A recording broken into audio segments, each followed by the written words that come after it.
Hey guys, MarcMadness here and welcome back to my channel. Today I'm going to be reviewing Popstar Never Stop Never Stopping featuring Andy Samberg and The Lonely Island. So let's get it on.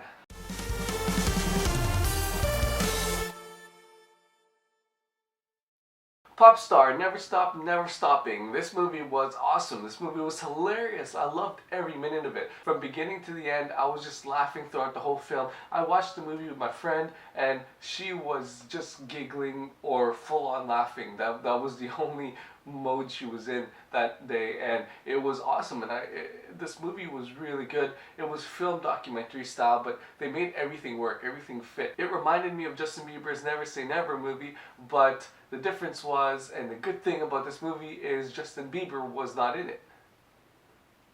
I'm just joking, he's in there too.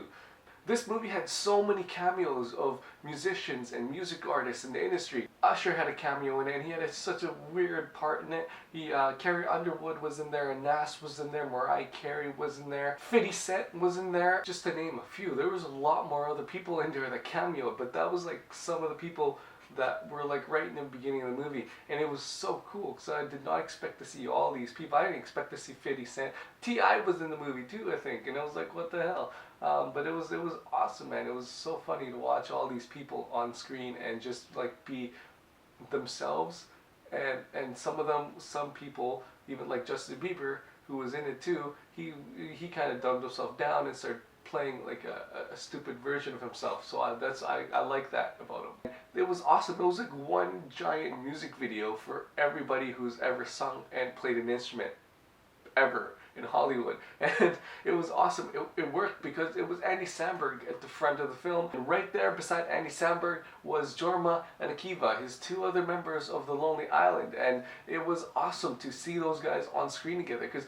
Jorma has been in a few movies of Andy Samberg's, and he's usually played like smaller roles alongside Andy Samberg, and then there's Akiva, who does appear in some of his movies, but he kind of goes unnoticed because he doesn't really have a big role to play. But this movie, they focused on him a lot more. He had a few segments of his own, and they were maybe like 10 minutes each, and maybe they focused on him maybe like 4 or 5 times throughout the film. And then the last half of the movie was pretty much about Akiva and Andy Samberg's character and their relationship, and it was really cool. I was really happy to finally see him on screen more compared to Jorma, and Jorma had a bigger role than usual in this movie. It was just awesome. Again, it was like a music video featuring The Lonely Island, and I loved every minute of it. It was just hilarious, and it was just so funny. So the best part of this movie, I think, was the soundtrack. The soundtrack is what I was looking forward to, and I was so happy to hear it, and it was just awesome. I think they only played like 3 or 4 songs in the movie. Yes, I was a little disappointed that they didn't play more. I was hoping they would play more. That's one of the things about this movie that bothered me, is that they didn't have enough songs. For me, at least in my opinion, they could have done a little more, but I realized that it's tough to make a song just for a movie, and they made plenty of it. They did make plenty of it. 3 or 4 songs for a movie is a lot, and one of those songs made absolutely no sense. Like, it made no sense.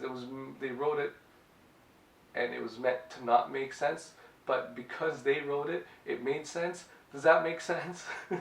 Coming to this movie, I knew that it was going to be really stupid and funny and just what Andy Samberg does. Watching the movie, I was able to kind of predict that it was a cliche ending, and that this was going to happen, and then this was going to happen, and I wasn't wrong. It was exactly how I thought it would end, but I didn't care because it was such a funny movie and it was such a funny story, and they changed it up somehow, because of the fact that it was a documentary style film, but it was awesome, and I really loved it. I thought it was so good despite being a really cliche storyline and a really cliche ending. Another thing I gotta pick on with the movie is that I felt like it was too short.